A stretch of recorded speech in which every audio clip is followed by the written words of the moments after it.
പടം അടിപൊളി പടം തന്നെയാണ്. ആദ്യം ഒരു സാധാ രീതി വരും, എല്ലാം ബോളിവുഡ് പടം പോലെ. അവസാനം അരമണിക്കൂർ പടം പിടിച്ചെടുക്കുന്നത്. എന്തായാലും ഇനി ഒരു 5 വർഷം കഴിയാൻ നേരത്ത് ടോപ്പ് നിൽക്കുന്ന വിക്കി കൗശലും രമി കപൂറും ആയിരിക്കും അവിടെ ബോളിവുഡിൽ. അടിപൊളി പടമാണ്. അവസാനം അടിപൊളിയായിട്ട് വന്നിട്ടുണ്ട്. അതിൽ മോഷനൊക്കെ പിടിച്ച് സെറ്റായിട്ട് അവരെടുത്തിട്ടുണ്ട്. അതുവരെ ഒരു നോർമൽ രീതിയായിരുന്നു. എനിക്ക് അത്ര ഇഷ്ടപ്പെട്ടില്ല. അരമണിക്കൂർ ലാസ്റ്റ് സെറ്റാ. സീക്വല് എങ്ങനെയാ? സീക്വൽ ഇല്ലല്ലോ, അല്ലെങ്കിൽ പ്രീക്വല് അതുണ്ടാകാൻ ചാൻസ് ഉള്ളല്ലോ. സെറ്റായിരുന്നു. എല്ലാവരും ഉണ്ട്. എല്ലാവരുടെയും പെർഫോമൻസും ക്യാരക്ടർ അവിടെ അറിയുന്നവർ കുറച്ചുപേരേ ഉള്ളൂ. ബാക്കിയൊക്കെ സെറ്റായിരുന്നു. വിഷ്വലി ബ്രഹ്മാണ്ടം എന്ന് പറയാൻ പറ്റും. അത് തെലുങ്കന്മാർക്കും ഇവർക്ക് എടുക്കാൻ പറ്റത്തുള്ളൂ. ഇതൊരു ക്ലാസിക് ഡ്രാമാറ്റിക് സംഭവം. അങ്ങനെ എടുക്കാൻ പറ്റത്തുള്ളൂ ഇവർക്ക്. അങ്ങനെയാണല്ലോ ഇവര്. ഹിന്ദിക്കാർക്ക് തെലുങ്കന്മാരും തമിഴന്മാരും എടുക്കുന്ന പോലെ മാസ് പറ്റത്തില്ല. പക്ഷെ കറക്റ്റ് മീറ്റർ പിടിച്ചെടുത്തിട്ടുണ്ട്. അവസാനം അരമണിക്കൂറാണ് പടം കത്തുന്നത്. കൊള്ളാം. വിക്കി കൗശല് വിഷയമാണ്, കഥയും വിഷയമാണ്. പടം കൊള്ളാം, കണ്ടിരിക്കാം.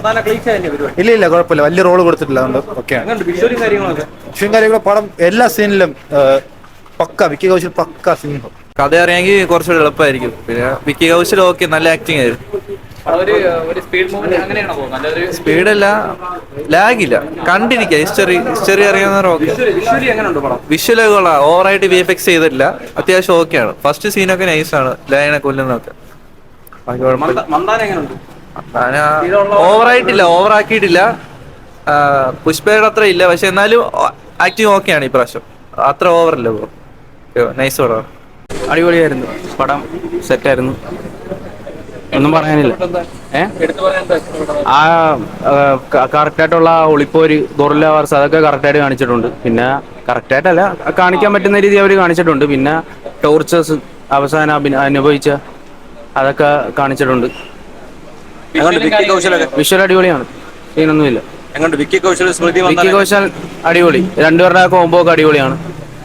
എനിക്കൊരു വിഷ്വൽ എക്സ്ട്രാവഗൻസ് എന്നൊക്കെ പറയുന്ന രീതിയിൽ ഒരിടത്ത് പോലും ഫീൽ ചെയ്തില്ല. ഇത് നമ്മൾ സാധാരണ നെറ്റ്ഫ്ലിക്സിൽ ഒരു ഡോക്യുമെന്ററി അല്ലെങ്കിൽ ഒരു പഴയ ഡോക്യുമെന്ററി അല്ലെങ്കിൽ നമ്മൾ ഒരു കുറച്ച് ക്യാഷ് ഇൻവെസ്റ്റ് ചെയ്തിട്ട് നമ്മൾ കാണുന്ന സീരിയലിൽ അങ്ങനത്തെ ഒരു ഫീല് മാത്രമേ എനിക്ക് സിനിമയിൽ ഉടനീളം കഴിഞ്ഞുള്ളൂ. പിന്നെ അതുപോലെ തന്നെ ഇതിൻ്റെ ആക്ഷൻ കൊറിയോഗ്രാഫി അറിയാലോ, ഇങ്ങനത്തെ സിനിമകളാകുമ്പോഴത്തേക്കും ആളും പരിചയമുള്ള ഇങ്ങനത്തെയുള്ള അറ്റാക്സും കാര്യങ്ങളൊക്കെ തന്നെയാണ് സിനിമയിൽ ഉടനീളം കാണിക്കുന്നത്. പക്ഷെ അതിലെന്തെങ്കിലും ഒരു വ്യത്യസ്തത വന്നു എന്ന് എനിക്ക് തോന്നിയില്ല. നമ്മൾ സിനിമ കാണുന്ന ഇത് തന്നെയാണ്. അപ്പം ഒരു വല്ലാത്ത ഒരേ ട്രാക്കിൽ തന്നെയാണ് പോകുന്നത്. സിനിമയിൽ ഒരിടത്തും ഒരു ഹൈ മൊമെന്റ്സ് കിട്ടിയതായിട്ട് എനിക്ക് വ്യക്തിപരമായിട്ട് തോന്നിയില്ല.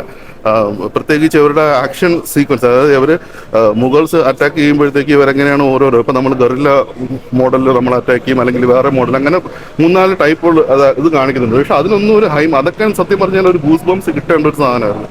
അതൊന്നും